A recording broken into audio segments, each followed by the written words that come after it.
কি তার ধরে রাখলে আমরা অগ্রসর হইতে পারবো না। আমাদের তো যে গ্যাপ ছিল, যে অন্যায় ছিল, সেটা তো আলোচনার মাধ্যমে সমাধান করে যারা দোষী তাদের পানিশমেন্টের ব্যবস্থা করে আমরা এগিয়ে যেতে হবে। কারণ হিংসা হিংসার জন্ম দেয়, প্রতিশোধে প্রতিশোধের জন্ম দেয়। তো আমরা কি ঘুরপাক খাবো, নাকি আমরা এটা সমাধানে আসবো?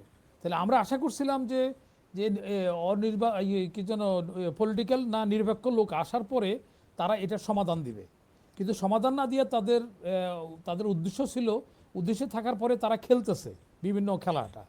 আর জরিপের এখন জনগণ যদি মালিক হয়ে থাকে, জনগণ ডিসাইড করুক যে জনগণ কাকে চায় কাকে চায় না। সেখানে অনির্বাচিত সরকারের এখতিয়ারে তো নাই এটার ব্যাপারে ডিসিশন দেয়া, আমারও নাই। জনগণের কাছে আসবে, যদি জনগণ কাউকে চায়, অন্যায়কারীকেও চায়, তাহলে আমি আর তুমি কে এটা বলার। প্রথমত এইটা তো, একটা তো উদ্দেশ্য হলে এটা কেন আনছে তারা আনছে যে তাদের একটা পলিটিক্যাল মোটিভ আছে। এই মোটিভ আসছে এবং যারা তাদেরকে বসাইছে তাদেরকে সার্ভ করা, এবং তাদের পিছনে কুটির জোরও আছে। তো এখন এইগুলি আমাদের পলিটিশিয়ানেরা, এদের আরও অনেক ক্লাস করা দরকার। এরা কী জন্য কিসের উৎপত্তি হয়েছে তারা কিন্তু এটা বুঝতে পারে নাই। আমি প্রথম দিনে বলে আসছি, এই চ্যানেলেও বলছি, অন্য চ্যানেলেও বলছি, রেগুলার চ্যানেলেও বলছি যে এরাদের যে এজেন্ডা, তাদের প্রথমে ম্যান্ডেটটা কি? ম্যান্ডেট হলো ইলেকশন করা। তারা ইলেকশনের কাছে প্রথম দৃষ্টিয়ে দেয় নাই, তারা অন্য বিভিন্ন সাইডের লাইনে চলে গেছে, কমিশন করছে। ইভেন কি এখন যে তারা হানা ভোট বলতেছে, এটা উনি যদি আমরা পাশাপাশি ওনার শপথটা রাখি ডক্টর ইউনূস সাহেবের, তাহলে শপথের মধ্যে কি বলা আছে যে সংবিধান সংরক্ষণ করবে, এটা প্রতিবিধান করবে।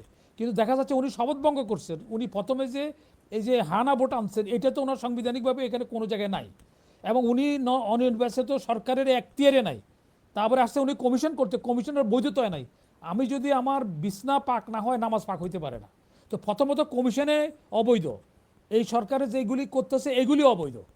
আর এরপরে আসতেছে যেটা, সেটা হলো এই দেশের টাকা যদি দেওয়া হয় তাহলে তার সপক্ষে জরিপ করা যায়। ইভেন কি পত্রিকাকে আমি বলতেছি, এখানে কোন পত্রিকাতে সবচেয়ে কম গুরুত্বপূর্ণ পার্টির সপক্ষে নিউজ করাইতে বললে আমি আমার কাছে যোগাযোগ করলে আমি করাই দিতে পারবো। তাহলে ওইটার উপরে বেসিস করার দরকার নাই। আমরা ইমাজিনারি কোনো কথা, স্বপ্নে দেখা এইসব কথার মধ্যে না যাইয়া আমরা ইলেকশনের মধ্যে ছেড়ে দিই না, জনগণ ডিসাইড করুন না, সেটা তো কয়দিন পরে প্রমাণ পাওয়া যাবে। তবে এখন যেটা হয়েছে, এখনও তারা 6 মাসের জন্য রাখছে, যে তারা এখানে যে খেলে দিছে যে এখানে এমপি নির্বাচিত হবে। আমাদের এখন স্পিকার কোথায়, শপথ গ্রহণটা কে করবে সেটা ডিসাইড হয় নাই। তারপরে এখানে আসলে এমপিরা শপথ গ্রহণ করবে, স্পিকার নিয়োগ হবে, তারপরে আপার হাউস হবে, কিন্তু ক্যাবিনেট ফর্ম হবে। সরকারের তরফ থেকে স্পেসিফিক বলে নাই এত তারিখে ক্যাবিনেট ফর্ম হবে। এমপি শপথ গ্রহণ করা, ওইটা করা আর এক জিনিস না। তাহলে এই 6 মাস যে হাতে পাবে, 6 মাসের মধ্যে অন্য খেলে দিবে তারা। কিন্তু আমাদের দুর্ভাগ্য হলো এরা সময়টা নেওয়া উচিত ছিল, এত তাড়াহুড়া না করে দরকার হলে আরও পিছাইয়া পিছাইয়া রোজার পরে করলে তারা কিন্তু ব্রেথিং সময়টা পাইতো। আরও যেখানে কোন কোন জায়গায় ফাঁক আছে, কোন কোন জায়গায় অসৎ উদ্দেশ্যে করা হচ্ছে, সেগুলো তারা রিপেয়ার করতে পারতো। কিন্তু পলিটিক্যাল এখন বিএনপি কিন্তু আত্মহত্যা করতে যাচ্ছে। আমি একাধিকবার বলছি, বিএনপি যেগুলি বলতেছে, এমনকি বিএনপি আর জামাত এদেরকে দিয়ে খেলবে, এদের মধ্যে লাগাই দিবে। এই আমি এখন একটা সবার কাছে বলতে চাই, আমার এখানে আলোচক যারা আছে, সহ আলোচক, তাদেরকেও বলতে চাই, জনগণের কাছেও রাখতে চাই, যদি এখন বিএনপি উইন করে যদি উইন দেওয়া হয়, তাহলে কি জামাত মানবে? অথবা জামাতকে যদি সংখ্যাগরিষ্ঠ পাইছে বলে, তাহলে কি বিএনপি এটা মানবে? তাহলে আবার কি হবে? আবার আবার সে একই অবস্থা হবে। আর আমাদের মূল উদ্দেশ্য কি, আমরা হাসিনাকে তাড়ালাম কেন?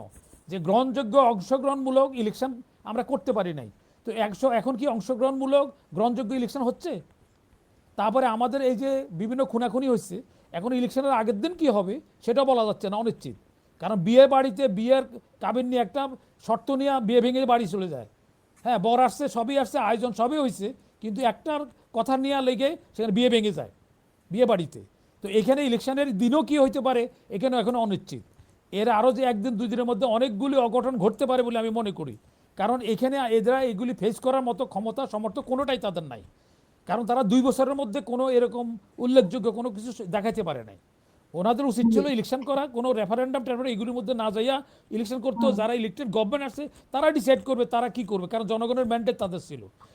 এখন তারা হানা ভোট করে এটা করার পর যদি আসে, তারা কিন্তু এই গভর্নমেন্ট কিন্তু হানার উপরে জোর দিচ্ছে বেশি ইলেকশনের চেয়েও। কেন? ওইটা হলে তাদের ম্যান্ডেটটা পাওয়া যায়। এখন আমরা বলতেছি ওনাদের তো ম্যান্ডেট নাই, তখন বলবে যে ওই ওনাদের সিলেক্টেড লোকে ওনাদেরকে সমর্থন করে যাবে। তখন একটা কমিটি করে দিল, কমিটির মধ্যে দেখা যাচ্ছে যে 5 জন হলো বিরোধী দলের, 2 জন হলো সরকার দলের। সরকার তো রান করতে পারবে না, সরকার কি এখানে লফিভাব সুস্থে আসবে?